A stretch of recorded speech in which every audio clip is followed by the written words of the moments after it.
Hi Year 9, happy Friday. Hope you've had a lovely week and ready to do a little bit more maths. Today we're going to do, again, look at standard form. It's the 2nd of October, so pause the video if you need to. Make sure you've got that in your yellow books. And then we're going to go to your blue books. We're still in the number system, still on page 7. Okay, and today we're going to look at doing the reverse of what we did yesterday. So yesterday we were taking those standard form numbers, we were times them by 10 for however many times they said, to turn them into normal numbers. Well, today we're going to take normal numbers and turn them into standard form numbers because we have to be able to go both ways. Okay, we're going to do a bit just like yesterday. I'm going to do one example for you to put in your blue book notes and then 2 more examples for you to have a go at and then go through with me.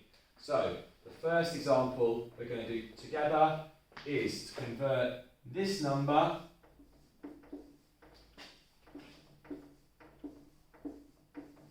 into standard form. Now you might not know how to say that number, and that's fine. The whole point of standard form is to help us with these really big numbers that are too big to describe properly, so we put them into standard form. Now there are 2 steps to it. The first step is to look at what number between 1 and 10 has matching digits to this number. Okay, so if I look at this number, I don't need to worry about the zeros, I can ignore them, but it's got a 3 and a 7. So I need to think of the number between 1 and 10 that has the digits 3 and a 7, and that number would be 3.7. That's the first bit. Then there's going to be a times, and then I'm going to put 10 to the power of something, but I need to see how many times I have to multiply that number by 10 to turn it into this number. So 3.7 has a decimal point there. To turn it into this number, I need to move it down 1, 2, 3, 4, 5, 6, 7, 8 times. So I have to times it by 10 to the power of 8. Okay, your turn to have a go at one now.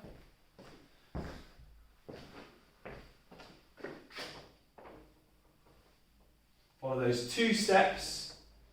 Here's your number.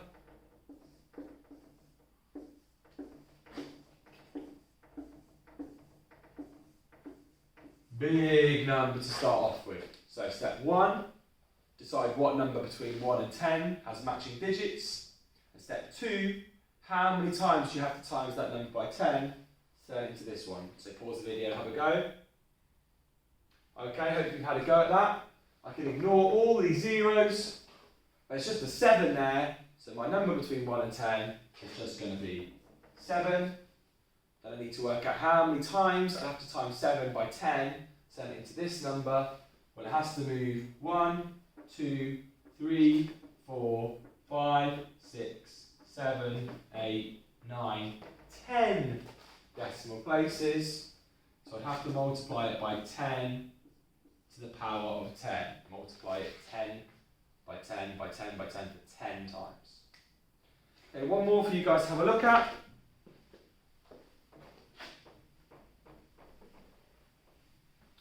And the last one is going to be